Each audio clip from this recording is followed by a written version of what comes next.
I'm Beverly Knie-Phillip, a professor of anesthesia at Harvard and founding director of the day surgery unit at Brigham and Women's Hospital in Boston.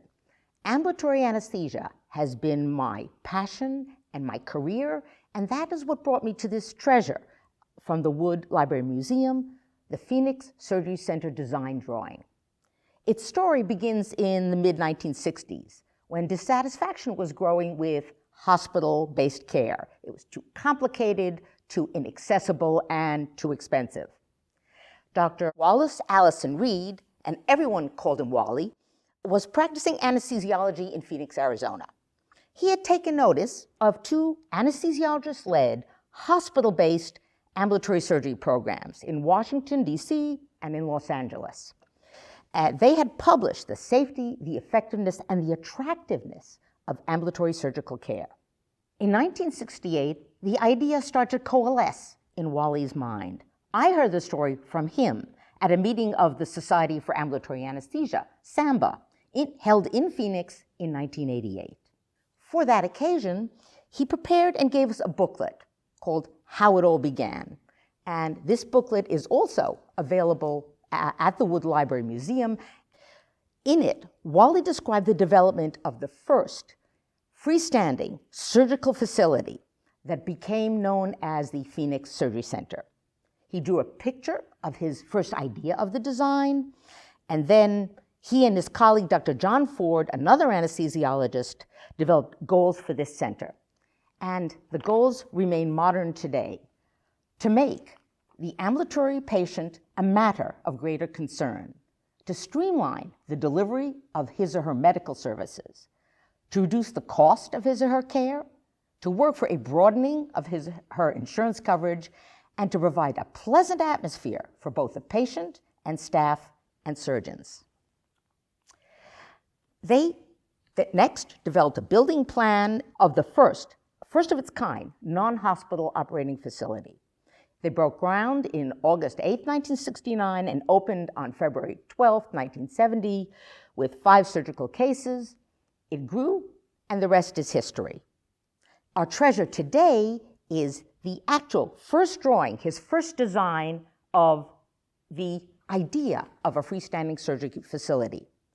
Wally died in 2014 at age 97, and his family was gracious enough to donate this original to the Wood Library Museum in 2016.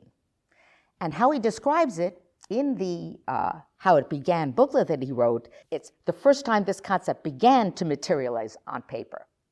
This is the original drawing. It is actually on a tent ad for a happy hour at the Smugglers Inn, which is was a bar in Phoenix. On the inside of this tent card is his first sketch of the facility to be.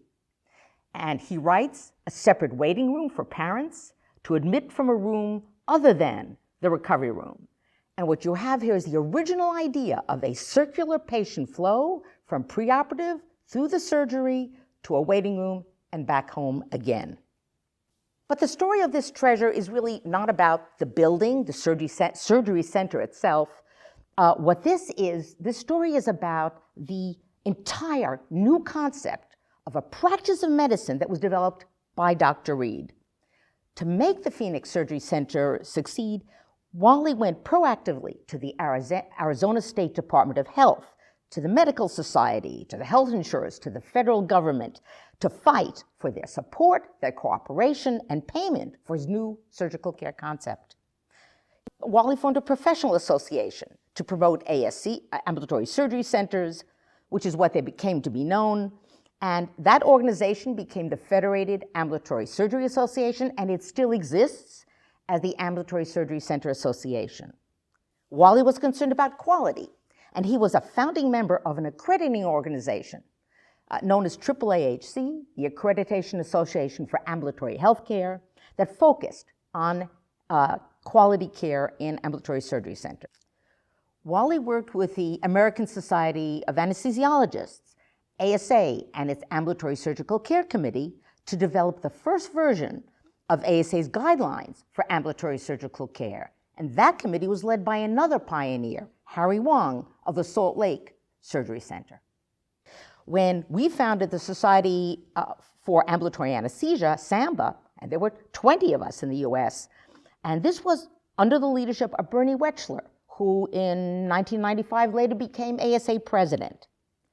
Wally was one of our founding at-large officers. Wally understood the power of what physicians can accomplish when they work together. In 2000, SAMBA gave Wally its Distinguished Service Award, and I want to read you something in his own words from that Distinguished Service Award presentation.